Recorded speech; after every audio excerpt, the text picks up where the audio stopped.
Bonsu was dead. I had been trying to get the body for 3 weeks and say, in the name of the revolution, we got to bury him. Me and Dr. Jeffries and the First World and the United African Movement. But, you know, because of all of the legalisms and things, we couldn't get the body, but we struggled with it. We finally got it. We raised the money. We buried the brother, and we gave him the honor. But it shouldn't have happened like that. Shouldn't have happened like that. Okay? And Bonsu is the one we know about because it happens like that all the time in our community. Because the fear the white man has inflicted upon us, that fear that don't let us even love one another. I've been married 25 years. I adore Carol, but I'll be honest, I still don't know how to love the woman. Be very honest. And I'm scared to be loved. I'm telling you, this is the deal. I am scared to close. And we know where it comes from. If you got too close to a sister, they sold her away. If you got too close to a brother, they sold him away. If you got too close to your kids, that might be the one that they'll kill. They have inflicted some trauma on our psyche that we must examine if we're going to unleash this thing and free our minds. Remember, freedom comes from two of their Greek letters. Freedom, liberate, free from the word to liberate, and dome from the word mind. Freedom means to liberate your mind, and then you can give yourself the state liberties you desire. But you can't do that until you liberate your mind. And what they have inflicted upon us, and we pretend it's not there.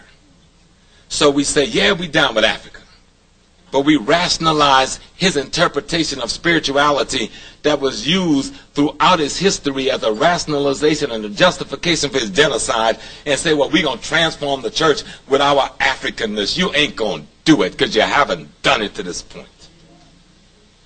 You need to have another ideological perspective on reality, and we have not looked to Africa for the ideological system that would liberate African peoples. We've looked everywhere except to those we said we want to liberate.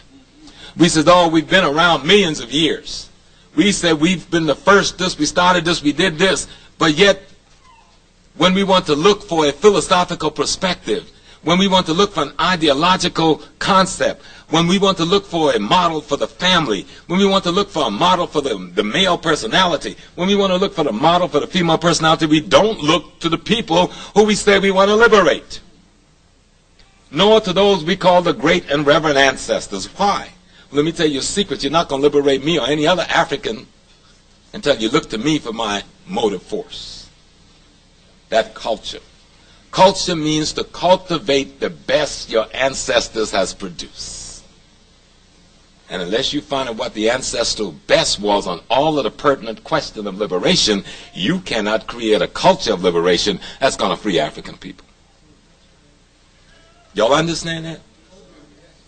And I know some of us have been doing these things. But even those of us who've been trying to do it need to be reminded to do it better. And to the sisters, there's this big argument between the brothers and the sisters of who is the first and who is the highest and who is the lowest. All that dialogue comes from them. That craziness, that discussion is their discussion. Men, let's just look at the thing and be very honest. First 9 months in the world, you were in the belly of a woman. First 4 years on the planet, you were hanging off of her breasts.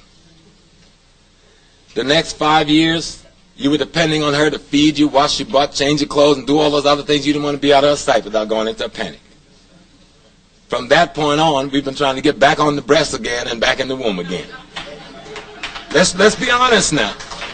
There ain't nothing we have wanted to be with more and intimately than our women. Who do you love more or care for more to the degree to which we can and know how to love and care than your mother, than your grandmother? All women is just that. I don't care how beautiful the body is shaped. I don't care how beautiful or not beautiful we say is shaped. I don't care how tall, short, heavy, skinny. Not even the age. I remember Queen Mother, Dr. Jeffries took me for my first trip to West Africa, and we went to an Ewe village in Togo. And he told him, said, Brother Small always say he's an Evan. He's down there from South Carolina, Geechee boy. So, you know, this is his birthday. Well, these sisters started dancing. And no disrespect to the youngsters, but I started getting this gentle erection. Well, I was worried and all concerned and all flustered and carrying on. You know why? Because the sisters who was dancing was in their 70s, 80s, and 90s, and they turned me on. And then I realized, being in that culture, watching the rhythm of the ritual of love, age didn't have a damn thing to do with it. Looks didn't have a damn thing to do with it. None of those foolish notions that we've picked up in this culture to judge our mothers by has anything to do with the love of the mother and the children. That just the fact of being the female is enough to make love come forth by any immeasurable margin. And that if we make our love unconditional for one another, without questioning in any way, we can begin to give up the fear of loving one another. We can begin to give up the fear of being loved by someone. Because by taking away for hundreds of years that which you love most, the way we dealt with not having that pain is to not love that thing most anymore. But in doing that, they forced us to build relationship not based on true love. So that when they come and take our babies away, we rationalize it with some intellectual thing about, well, we're better off with them in prison because we can't do nothing for them on the streets. We say this stuff. Yeah, we got to give some of them the gas chamber because they're dangerous to us. We are out there saying this stuff. Well, you know, they're mugging old ladies and they're killing. They're our babies. Whatever that behavior is, we were responsible for it. And if we haven't acted responsibly, then maybe we ought to go to prison and leave the babies free. But we've got to change our way of looking at it. I'm going to bring this to an end. I know y'all have been working all day. But post-slavery trauma syndrome really alludes to those socialization processes that we were put through by the state and individual terrorism of the white supremacist genociders in this and other nations. And that we have to become conscious and aware of these things in our personalities because they take on form in our organizational construction and become some of the very things that destroy some of the most critical organizations we've been able to put together. And the degree to which we can eradicate the white man's personality from our behaviors and from our political and economic and cultural design is the degree to which we can take the formations we have and the ones that may be necessary to build for the liberation process and put into place a true vanguard party. Because reparations is so critical. And as Dr. Jeffrey said, I want to repeat as I begin to wind to conclusion. We need the monetary reparation which now amounts to trillions of dollars from the United States, Britain, France, Belgians, and all of those that participated in the genocide of African peoples.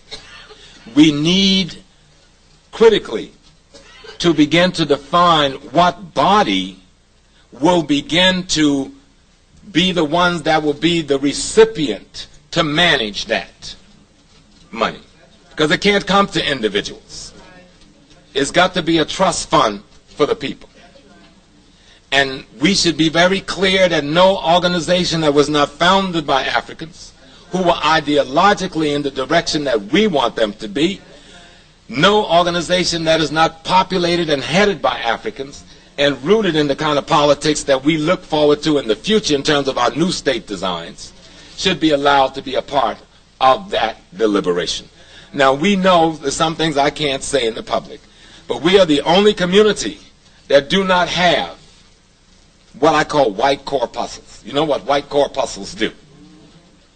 It eliminates from the systems things that are injurious to that system. Now, the Italians got La Cosa Nostra, the mafia. The Jews got their mafia. The Chinese got the Tongs. The Japanese got the Yakutskas, and on and on and on.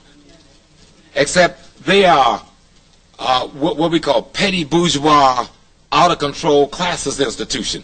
We need white corpuscles that's rooted in the well-being of the least of our people.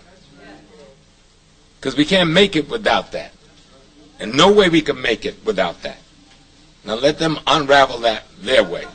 But we are talking, even when it comes to family, that there may well have to be some reprocessing of faulty models into the ancestral realm for reprocessing back here. Right? Okay.